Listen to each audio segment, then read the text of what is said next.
আসসালামু আলাইকুম ভিউয়ার্স, কি অবস্থা সবার? আশা করি সবাই ভালো আছেন। তো আজকে আমি চলে এসেছি ঢাকাতে আবারও। এখন আমি আছি গাবতলীতে। এখান থেকে আমার গন্তব্য হচ্ছে যমুনা ফিউচার পার্ক। মূলত আমি যমুনা ফিউচার পার্কে যাব আমার ইন্ডিয়ান ডাবল এন্ট্রি ভিসা করার জন্য আবেদন করা হয়েছে, সেখানে ফিঙ্গার দিব। আসলে আপনারা আমাদের পুরাতন ভিডিও যারা দেখছেন তারা অনেকেই জানেন যে আমি পোল্যান্ড যাওয়ার জন্য চেষ্টা করছি। আর ডবল এন্ট্রি ভিসা ছাড়া কোনোভাবেই ইন্ডিয়া গিয়ে পোল্যান্ডের ভিএফএস ফেস করা যাবে না। এই কারণে আমার প্রধান টার্গেট এখন ডবল এন্ট্রি ভিসা করা। তো ডবল এন্ট্রি ভিসা করার জন্য এখন আমাকে যেতে হবে ইন্ডিয়ান ভিএফএস এ, অর্থাৎ যমুনা ফিউচার পার্কে। তো চলুন শুরু করা যাক এবং আপনাদের সঙ্গে কিছু শেয়ার করা যাক। তো ফাইনালি আমরা চলে এসেছি যমুনা ফিউচার পার্কে। আসলে রাস্তার যে পরিমাণে জ্যাম আর যে ঝামেলাগুলো হয় এগুলা ইগনোর করার চেষ্টা করতেছি। মাথা খুব আকারে ঘুরতেছে এই জ্যাম ঠেলাটার কারণে। এখন যমুনা ফিউচার পার্কের ভিতরে ঢুকবো, কিন্তু ভাই যমুনা ফিউচার পার্কের ভিতরে ঢুকলে তো আমার নিজের গরিব মনে হয়। এর আগে তো আপনারা আমার কয়েকটা ভিডিওতে দেখছেন যে কি রকম পরিমাণে গরিব মনে হয়, মানে কি বলবো। যাই হোক, এখন এসব ইগনোর করে চলে যাব আমরা হচ্ছে আমাদের একটা এজেন্সির সাথে কথা বলা হয়েছে সেখানে। তো এখন সেখান থেকে কাগজপত্র নিয়ে আমরা এখন যাচ্ছি যমুনা ফিউচার পার্কের নিচতলায়, ভিএফএস এর যেখানে ইন্ডিয়ার ভিসার জন্য ফিঙ্গার দেওয়া হয় সেখানে। তো দেখা যাক কি অবস্থা। ফাইনাল আমরা ভিতরে ঢুকে গেছি। এখন আমাদের সিরিয়াল দিছে হচ্ছে 132 নম্বরে, আর ক্যাটাগরি হচ্ছে আদার্স। এখানে অনেকগুলো ক্যাটাগরি আছে, সেগুলো পরে বলবো। তো প্রথমত আমি আপনাদের একটু ফাইলটা দেখাই দিই। ফাইলের ছবিতে আমার বেশ স্মার্ট লাগতেছিল না? আসলে স্মার্ট লাগতেছে। তো ফাইলের সাথে থাকবে হচ্ছে আপনার অ্যাপ্লিকেশন ফর্ম প্রথমে, তারপর ব্যাংক স্টেটমেন্ট, সাথে আপনার এনআইডি কার্ড থাকবে, তারপরে ফ্লাইট রিজার্ভেশন, তারপরে আপনি কোন জায়গায় কী কারণে যাবেন সেসব ডকুমেন্ট থাকবে। যেমন আমি পোল্যান্ডের এম্বাসি ফেস করার জন্য যাচ্ছি, যার ফলে আমার পোল্যান্ডের ডকুমেন্ট যা যা পাঠাইছে কোম্পানি থেকে সেগুলো দিতে হবে। তো এখানে প্রচণ্ড পরিমাণে ভিড়, আর ভিতরে অনেকগুলো সিরিয়াল আছে, মেডিকেলের সিরিয়াল আছে, ট্যুরিস্টের সিরিয়াল আছে, বিজনেস সিরিয়াল আছে।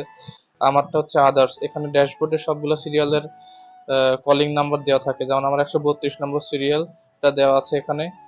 কখন 32 নম্বর সিরিয়াল আসবে তখন আমি লাইনে দাঁড়াবো, লাইনের নাম্বার সহ। তো ফাইনালি আমার ভিতরে সব ফিঙ্গারিং এবং ছবি তোলার কাজ কমপ্লিট। এখন আমাকে আবার যেতে হবে গাবতলীর উদ্দেশ্যে। সেখান থেকে আমি কুষ্টিয়ার বাস ধরে আবার গ্রামের বাড়ি চলে যাব। তো আসলে প্রচন্ড ঝামেলার পরেও যদি এখন ভিসা না হয়, কারণ এখন যে হারে ভিসা রিফিউজ হচ্ছে, ইন্ডিয়ার ডাবল এন্ট্রি ভিসা 100 জন আবেদন করার পরে 2-4টা ভিসা হচ্ছে কিনা সন্দেহ। তারপরে এখন যেহেতু করতে হবে, তাছাড়া আর উপায় নাই। এখন যদি কোনোভাবে মিস হয় আমার তো ধরেন মিনিমাম 50,000 টাকা লস হবে এই জায়গা। কারণ আমাকে তখন আবার নতুন করে আবেদন করে নতুন করে সবকিছু এম্বাসির সাথে কন্ট্যাক্ট করে, অর্থাৎ দরবেশ বাবা ধরে করতে হবে। এখন উপায়ও তো নাই, আমরা তো ধরেন অনেক ধনী দেশ না, অনেক বড় লোক দেশ। তো এখন আমি লোকাল বাসে উঠে পড়ছি। লোকাল বাসে বলতে বিআরটিসির ডাবল ডেকার যে বাসগুলো আছে ওই বাসে যাচ্ছি। এখন এই জায়গা থেকে প্রথমে যাব আসাদ গেট, আসাদ গেট থেকে গাবতলীর একটা যে কোনো একটা লোকাল বাসে উঠে গাবতলী চলে যাব। যে বাইরে প্রচন্ড পরিমাণে গরম, ঢাকা শহরে যে পরিমাণে গাছ কাটা হচ্ছে, গরমের পরিমাণ বাড়বে বই কমবে না। ইনশাল্লাহ আমরা আরো বেশি বেশি গাছ কাটবো, নাকি? না, অবশ্যই না, আমরা অবশ্যই বেশি বেশি গাছ লাগাবো পরিবেশের জন্য, যেটা ভালো। তো রাস্তায় দেখলাম কিছু স্বেচ্ছাসেবক লোক শরবত খাওয়াচ্ছে, তো আমাদেরও 2টা দিল। আমি একটাই নিলাম আর একটা একজনকে দিয়ে দিয়েছি। তো মাশাল্লাহ বেশ ভালো ছিল উদ্যোগটা। এভাবে আমরা সবাই সবার নিজেদের জায়গা থেকে সবাইকে হেল্প করার চেষ্টা করব। তো বলতে বলতে চলে আসলাম হাতিরঝিলের কাছাকাছি। এখন সামনে গুলশান, পাশেই গুলশানের হাতিরঝিলের যে গুলশানের নৌবন্দর যেটা বলে নৌবন্দর না কি বলে জানি না, অনেক জায়গা থেকে নৌকা করে আহ, যাওয়া যায় কারওয়ান বাজার পর্যন্ত। পাশেই সেই নৌকার স্টেশন। আর রাস্তায় যে কি পরিমাণে জ্যাম, তবে এই জায়গায় দাঁড়ায় থাকতে ভালো লাগতেছে।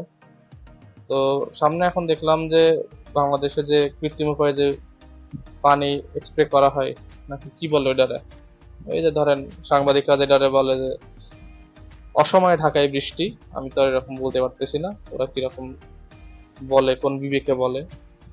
এটা আপনার জেট, ওয়াটার জেট দিয়ে পানি ছিটাই দিচ্ছে, বাষ্প, জলীয় বাষ্প বৃদ্ধি করার চেষ্টা করতেছে।